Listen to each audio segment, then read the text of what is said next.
After a week off where players who were banged up, say reigning AUDL MVP Ryan Osgar, got a chance to recover, the Empire are jumping right back in the deep end of the pool with a back-to-back road trip against the Boston Glory and the Montreal Royal.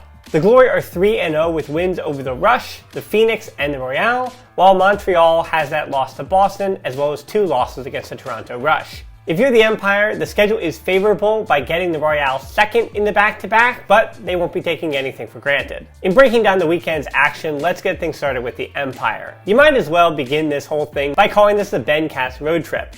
Massachusetts native probably would have played for the Glory if they had existed 10 years ago, and he did get his AUDL rookie season under his belt playing for Montreal.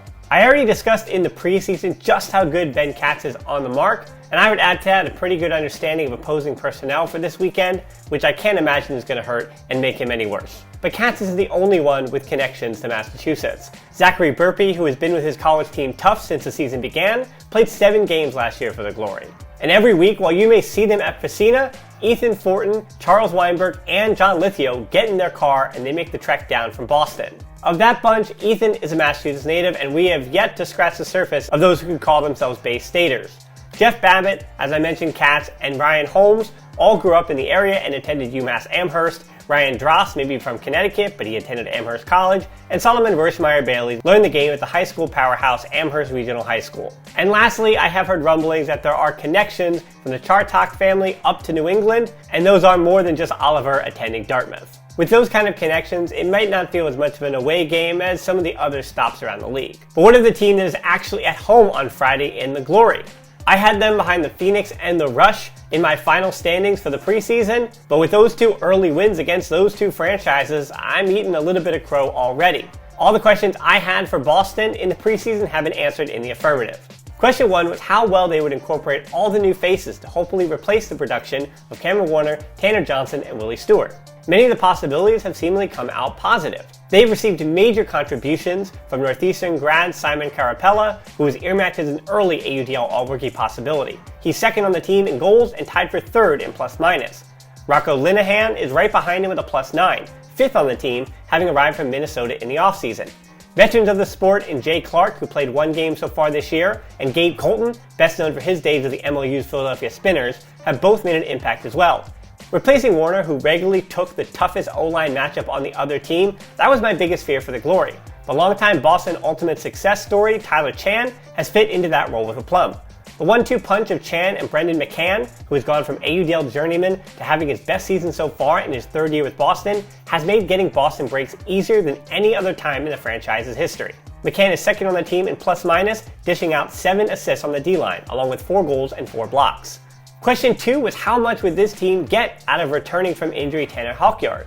Once again, the answer has been nothing but positive. He has 7 goals, 3 assists, and a block from the 3 games, eating up huge yards on big unders, and making plays with that physicality that only a few in the league can make. And question 3, which was arguably the biggest question of the bunch, was how much were they going to get out of big man Orion Cable? He played in 3 games all of last season, and he's already played in 3 games this year. Last year he contributed 12 goals and 6 assists, but left everybody with the question of what if. This season he's already played in every game, scoring 13 goals with 4 assists and a block. Meanwhile, the backbone of last season's team, handler Ben Sadok and big body on the D-line Chris Bartoli, are still doing their thing, with Sadok leading the team in assists and throwing yards, by 600 by the way, and Bartoli collecting 7 blocks, the only player in the league to get 7 or more in just 3 games so far this season.